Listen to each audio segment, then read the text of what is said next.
दोस्तों, एक वक्त था जब प्रयागराज की सड़कों पर सिर्फ एक ही नाम का डर था और वो नाम था अतीक अहमद। एक ऐसा नाम जिसके खिलाफ कुछ बोलने से भी लोग कतराते थे। लेकिन फिर दिन आता है 15 अप्रैल 2023 का, जब घड़ी में रात के लगभग 10 बज रहे थे और कोलविन अस्पताल के बाहर मीडिया का जमावड़ा लगा हुआ था। कैमरों के साथ साथ माइक भी ऑन थे और पुलिस के कड़े पहरे के बीच 2 कैदियों को मेडिकल के लिए लाया जा रहा था। दोनों के हाथों में हथकड़ी थी और चेहरों पर थकान और हालात से हार मान लेने वाली एक अजीब सी खामोशी थी। पर ये कोई आम कैदी नहीं थे, बल्कि ये वो नाम थे जिनके खौफ ने दशकों तक पूरे प्रयागराज को जकड़ कर रखा था। अतीक अहमद और उसका भाई अशरफ। जैसे ही वो दोनों पुलिस की वैन से उतरकर चलने लगते हैं तो मीडिया के सवाल शुरू होते हैं।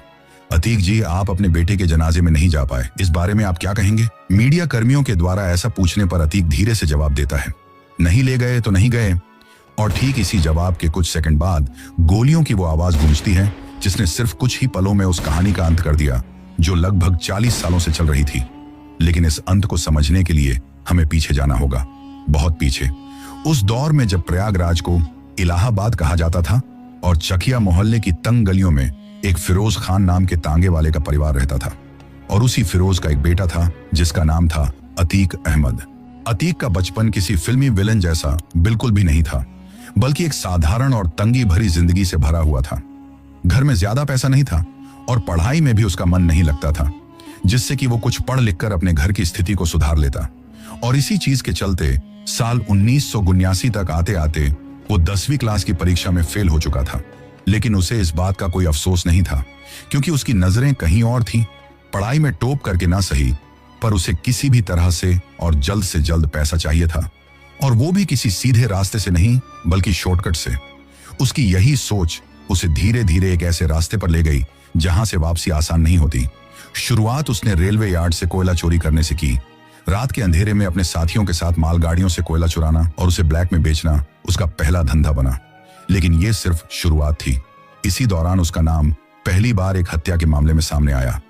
अपने उसी पहले कोयले वाले धंधे को लेकर उसकी एक लड़के से अनबन हो गई थी।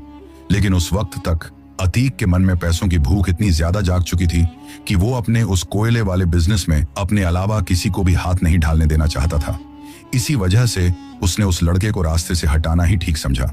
और इसी एक घटना की वजह से पहली बार उसके अगल बगल में और उसके साथ में काम करने वाले लोगों के मन में उसके प्रति डर बैठ गया था।